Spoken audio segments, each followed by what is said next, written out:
Buusaan gonofaa kaayyoowwan gurguddoo sadii qaba yeroo hundeeffamu. Maaliif hundeeffame kan jedhuuf.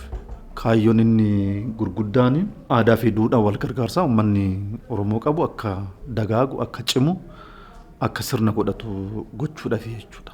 Aadaan kun kaleessallee hin jira. Duudhaan kun kaleessallee hin jira. Sirna gadaa keessatti sirnaan kan tumamee taa'e.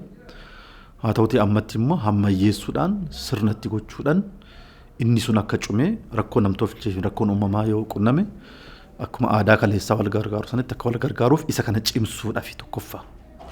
Lammaffaa aadaa qusannoo, aadaa hojii dhaloota kennaa aadeffate uumuudhaaf.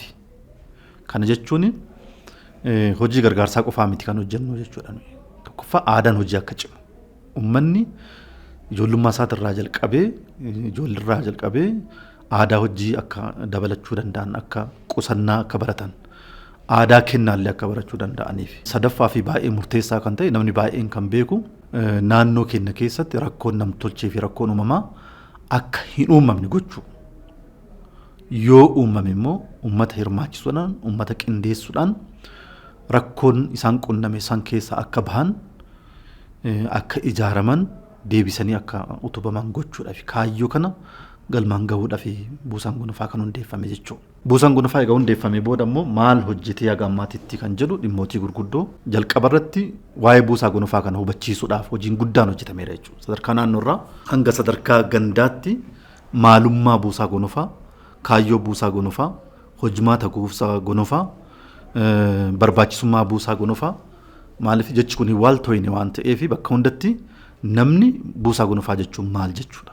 Hojiin isaa maaliin, kaayyoon isaa maaliin, galmi isaa hoo maaliin kan jedhu uummata hubachiisuudhaaf gara uummata miliyoona 35 olii walitti aansuudhaan akka hubatu taasifneerra jechuudha. Hojiin kun hojii buusaa gonofaa galmaan gahuu keessatti hojii qulfiidha jenneeti kan fudhannu jechuudha. Sababiin isaa uummanni yoo hin beekne dhimmicha irratti, yoo hin hubanne dhimmicha irratti galmaan gahinsa kaayyoo saniitiif immoo hin hirmaatu jechuudha. Kanaaf buusaan gonofaa sirna gadaa keessatti kan jiru, aadaa wal gargaarsaa keessatti kan jiru, uummata Oromoo keessatti kan biqilee guddate ta'uu isaa sirriitti qabsiifne nummaa akka mootummaatitti hojimaatatti tolchuudhaan waan kana fuulduratti ceesisuudhaaf akka ta'e uummata miliyoona 35 oliif biraan geenyeerra jechuudha. Kan biraa hojiin qulfiin fi hojiin guddaan hojjenne kaayyoo kana galmaan gahuudhaaf qabeenyatu barbaachisaa jechuudha.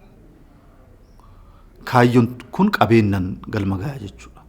Kanaaf karaan kaayyoo kana ittiin galmaan geenyu keessaa tokko miseensa horachuudha. Miseensa buusaa gonofaa horachuudha. Hoggansa irraa jalqabnee hojjetaa mootummaa, qonnaan bulaa, horsiisee bulaa, qaamotii hawaasaa naannoo keenya keessa jiran hanga guyyaa kaleessatti miseensa miliyoona 28 horachuu dandeenyeerra jechuudha. Lakkoofsi kun lakkoofsa baay'ee guddaa. Afrikaa keessatti illee jennu biyya keenya keessatti dhaabbanni miseensa lakkoofsa kana qabu tokko illee hin jiru jechuudha. Yeroo gabaabaa keessatti miseensa buusaa gonofaa miliyoona kana horachuun kenna biyyoota Afrikaa baay'ee lakkoofsa hin taraa jechuudha lakkoofsi kun. Maaliif lakkoofsi kun yeroo gabaabaa keessatti guddatee yoo jennee fudhannee ilaalle hubannaan nuti kennine. Kaayyichi aadichi uummata keessa waan jiruuf kaayyoo eebbifamaa kanaaf namni miseensa ta'e gahee isaa akka bahachuu danda'uuf. Miseensa horachuu qofaa miti immoo miseensa horatame kanarraa immoo dirqama miseensummaa waan barbaachisuu fi qabeenya walitti qabu jechuudha. Waggaa waggaadhaan buusii miseensummaarraa qofa ammatti gara qarshii biliyoona 3 walitti qabna. Buusii miseensummaarraa qofa. Maallaqni kun maallaqa guddaadha. Karaa salphaa ta'een miseensi buusaa gonofaa kennaa osoo hin miidhamin kaayyicha waan hubateef hojjetaa mootummaa mindaa isaatirraa qonnaan bulaan qabeenya qaburraa barataan illee osoo nafiin immoo waan qaburraa kontribiit gochuu akka danda'uu fi akkasitti kan hojjechaatii turre ta'uu isaati jechuudha. Kan biraa gumaata buusaa gonofaa kan jedhamu. Sirna gadaa keessatti, aadaa gadaa keessatti yeroo rakkoolee yeroo qananiillee gumaatni hin gumaatama yeroo gammachuullee jechuudha. Gumaata jechuun kennuu jechuudha. Waan qaburraa gumaachuu, waan qaburraa kennuu jechuudha. Wanni kennuuf sun immoo kaayyoo buusaa gonofaa tarreeffame san galmaan gahuudhaaf kennamaa jechuudha. Kana keessatti hojjetaan mootummaa hin gumaata. Yeroo gumaatu maallaqaan gumaatuu hin danda'a. Humnaan gumaatuu hin danda'a.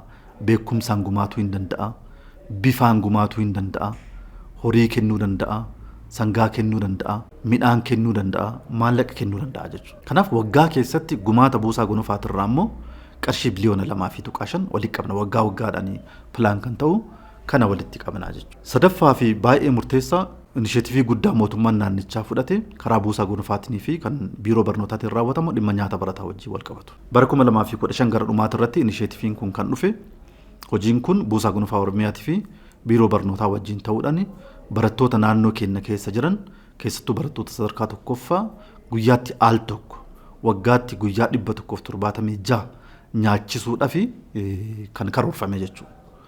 Hojiin kun hojii bal'aa, hojii risoorsii guddaa barbaadu. Hojiin kun hirmaannaa ummataatiin hojjetama. Bajanni mootummaa baay'een isaa keessa hin jiru jechuudha.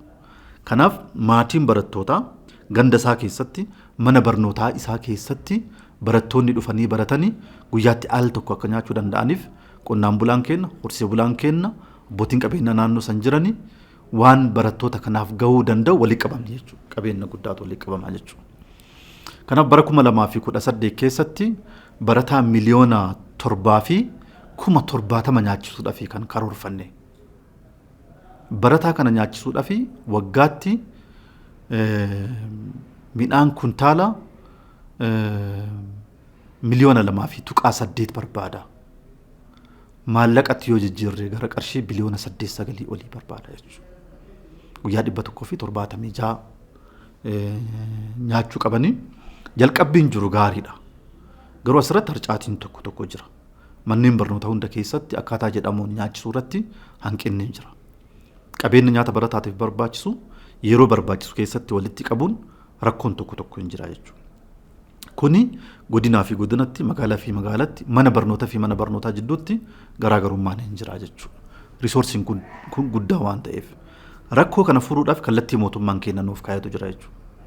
Yeroo hunda uummata irraa midhaan walitti qabuudhaan barataa miliyoonaan lakkaa'amu kana nyaachisuu waan hin dandeenye fi manneen barnootaa baay'een isaanii qonna waan qabaniif qonna manneen barnootaa kana qonnee nyaata barataatiif yaa oolchinu kan jedhu kallattii mootummaan keenya nuuf kenne jechuudha. Kanaaf bara kana keessatti manneen barnootaa jedhaman kana keessatti gara hektaara 17,000 qonnee jirra jechuudha. Manneen barnootaa keessatti hektaara 17,000 qonne kuni nyaata barataatiif oomishni isaa tilmaama amma haala qabatamaa amma jiruuni bara kana keessatti qofa kuntaala 539 fi 70 hin arganna jenneeti kan karoorfanne jechuudha. Kuni uummata irraa ba'aa hin hir'isaa jechuudha.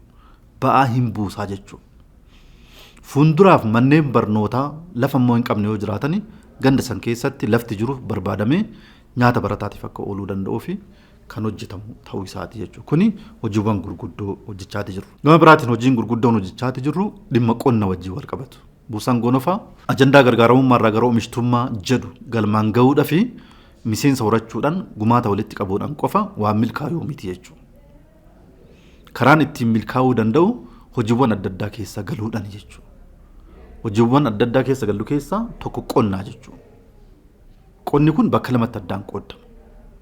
Tokkoffaa qonni sadarkaa naannootti qotamutu jira jechuudha.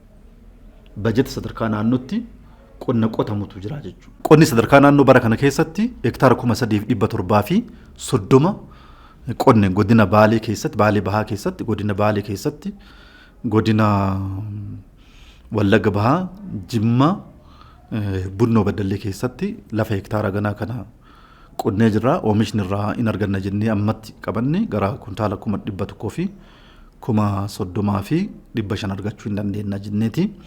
Yeroo ammaa kana Wallagga Bahaa keessatti boqqolloon walitti qabamaati jira. Oomishtummaan isaanillee gaariidha riippoortii hagammaatitti qabnu. Kan biraa achitti kan qonne atarboonsituu kan jedhamu isallee walitti qabaatii kan jiru ta'uu isaati. Bunnoo Baddallee fi Jimma keessatti qonna ruuzaa qabna.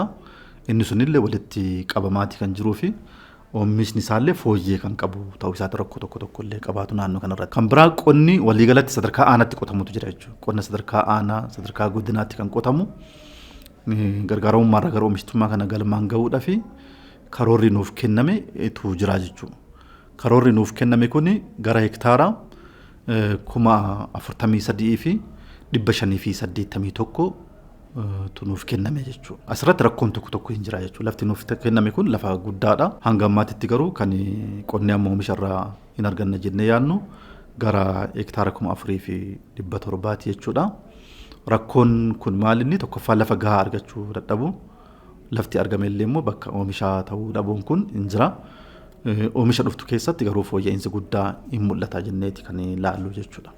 Walumaa galatti fudhannee ilaallu keessattuu ajandaa gargaarummaa irra garuu oomishtummaa galmaan gahuudhaaf yookiin milkeessuudhaaf rakkoon kamiyyuu naannoo keenya keessatti rakkoon namtolchee rakkoon uumamaa yoo nu qunname humna keennan dandeettii keennan rakkoo san karv gochuudhaaf hojiin bal'aan hojjetamaa jira jechuudha.